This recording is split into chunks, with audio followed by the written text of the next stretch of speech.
তোমার আব্বু যে আল্লাহর কাছে চলে গেছে, আমি কি আর তোমার আব্বুর সাথে দেখা করতে পারবো না? আমার আব্বু তোমার কি হয়? নানা ভাইয়া। আমার সাথে দেখা করতে চাও? হ্যাঁ।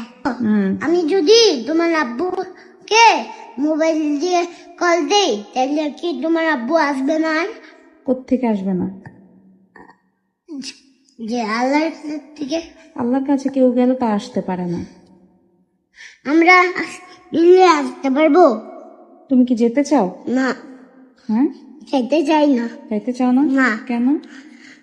আমি আমার নানা ভাইয়ার সাথে দেখা করতেও চাই না। রান্নার সাথে দেখা করতে চাও না? না, কারণ ওইখানে আল্লাহর কাছে গেলে আমরা আসতে পারবো না। আল্লাহর কাছে গেলে আসতে পারবো না, এই কারণে নানা ভাইয়ের সাথেও দেখা করতে চাও না? না। তো সেই কবে গেছে, তোমার আব্বুকে একটা আল্লাহর কাছ থেকে ফোন দাও। আল্লাহর কাছে একটা ফোন দিতাম। হ্যাঁ, তোমার আব্বুকে বলো যে আমার কাছে আসতে, আমার সাথে দেখা করে আল্লাহর কাছে যেতে। তোমার সাথে দেখা করে? আরে বাবা রে, সেটা যদি সম্ভব থাকতো তাইলে আমার বাপরে কবে আল্লাহর থেকে ফোন দিয়ে নিয়ে আসতাম। আল্লাহ। কাম্মু, তুমি কি কষ্ট পাচ্ছ? কষ্ট পাচ্ছি তো মা। তা কাম্মু, তুমি কষ্ট পাইও না, আমি না তোমার ভাই বাবা। আমি তোমার বাবা? হ্যাঁ। তুমি আমার বাবা? হ্যাঁ। তোমার কষ্ট পাবো না? না। হ্যাঁ, না, কষ্ট আমি বড় হয়ে প্যান্ট পরবো। প্যান্ট পরে কি করবা?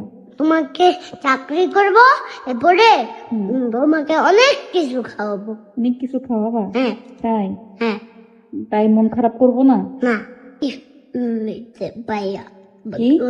আমি অনেক একটা বড় একটা টাকা পেয়ে, এক কোটি কোটি টাকা পেয়ে আমি একটা দোতলা বাস বানাবো। এরপরে কিনবো দোকান থেকে, এরপরে ব্যান্ড বলবো, এরপরে তোমাকে অনেক জায়গায় নিয়ে যাব, আর তোমাকে অনেক কিছু কিনে দিব। তাই? তুমি যা যা নিতে যাবা তা আমি কিনে দিব। আমি যা যা নিতে চাইবো তুমি তা কিনে দিবা? হ্যাঁ। তাই আমি আমার আব্বুর জন্য কষ্ট পাইতাম না? না। হ্যাঁ, না। তোমাকে তো এখন কি করতে হবে? তাও তুমি কষ্ট পাইও না। তাও আমি কষ্ট, মানে তুমি আমাকে এত কিছু কিনে দিবা তাও আমি কষ্ট পেতাম না? কষ্ট পাওয়ার তো কোনো কারণ নাই, আমি তো আছি। হ্যাঁ, এদিকে আয়। তুই এইসব কথা কই থেকে শিখছ? এই সবাই বলে আমি নাকি তোরা শিক্ষা দিই। এখানে আয় মা, বো, আব্বা, ও আব্বা, তুমি না বলছো তুমি আমার